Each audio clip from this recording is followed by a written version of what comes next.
will get his questions to you. Go ahead. Kyle Tucker, we'll start with you. Devin, Bruiser said you were one of the hardest working kids he's ever been around in coaching, and that, through those early struggles and I guess what most people would consider a demotion for a time, that you just kind of put your head down and went back to work. What was your mentality when Cal said, okay, we're going to try something else at point guard, step back a little bit? What has been your approach through all that? I kind of looked at it as like I needed it. Like Cal, he did that to take pressure off of me, and I'm in for whatever the team needs, and that's what we needed at the time. So I went with it, and I was confident in it. I had no problem stepping back, and it worked out.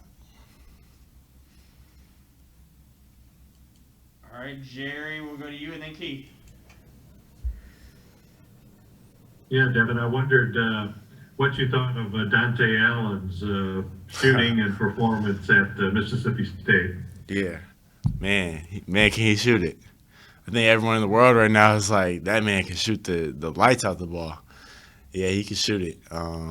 And he's a cool kid. He's a great teammate, and he's never been negative towards the team. And he got a shot, and he showed what he can do. He made the best out of the situation. And I wonder, as a follow, what difference? How does that impact how the team does to have him or someone shooting that well from the perimeter? Oh, it made us a much better team. Because when you have someone that's just shooting the lights out the ball, you kind of just keep going to them and like, here, take the ball, keep shooting it. And it takes a lot of pressure off the team. I mean, even when plays break down, when situations break down, late shot clock, gives it Dante, let him shoot it. Larry, will go to you, and then Keith Farmer after that. Devin, to kind of follow up there with Dante, I know you're a guy that takes a lot of pride in how hard you work. Just how hard do you see him work on a daily basis? Oh, he's always in the gym. Similar to me, like I always see him in the gym. We always like walking past each other. Either I'm in there and I see him walk in, or he's walking out and I'm just walking in. So we're just like, we just keep interchange, man. But he works so hard, and it shows when he got a shot. It shows how hard he works. And then I know you spent a lot of time with Terrence and Brandon both. Has it surprised you that they have had the struggles offensively that they have had? They're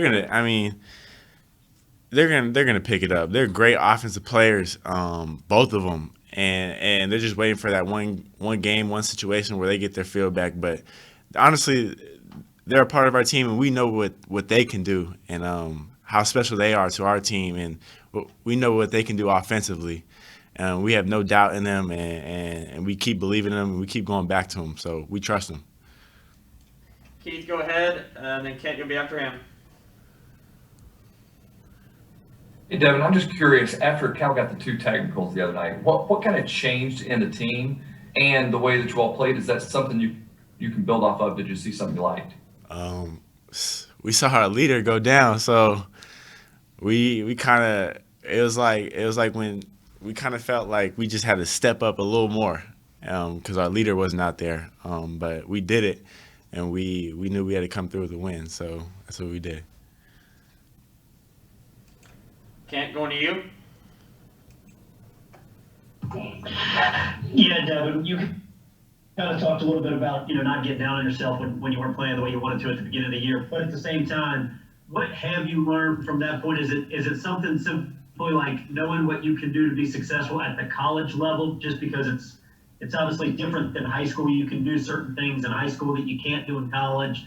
Was that kind of the process for you? Honestly, it was just my confidence. Just keep having confidence in myself, and keep doing what I do. I know what I could do, and just keep working hard and playing through the struggles. That's all it was. And I just felt like I gained a lot more confidence out there on the court after the Notre Dame game, and it just keeps improving. And I'm back to myself, so I feel great.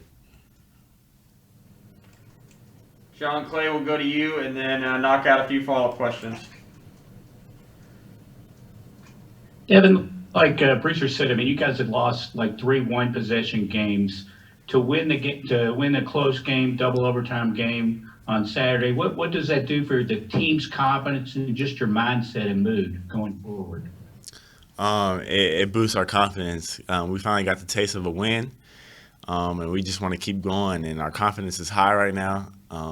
And in our perspective, we're 1-0 right now. The season just started, so we're 1-0, so we're happy. We're undefeated. Kyle, back to you, and then Jerry, we'll go with you.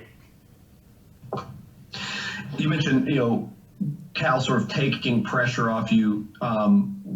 What did you gain when you kind of step back? How did that help sort of reset things for you? And then as a follow to that, where do you feel like you have made the most progress since all? It kind of just calmed me down when I stepped back. It calmed me down, allowed me to see the game from coming off the bench. And it calmed me down, and it just slowed the game down a little bit for me, so I got to see it.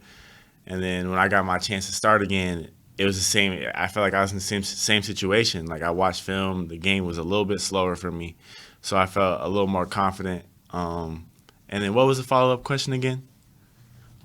Yeah, it was just where do you feel like your game has made the most progress since that kind of slowdown? I feel like I just running the offense have been more calm. That's where I've been. Making shots and shooting jumpers and all that stuff, that's just a part of the game. Like, you take those opportunities when they're open. But one of the things that I needed to work on was just being calm and running the team and getting us into the offense. And that's where I think I've improved at. Would you say that the pick up the dribble thing was a big part of those early struggles? Was that almost sort of a function of that panic, maybe, like the not being calm? Oh yeah, for sure. I was young. I still am young, but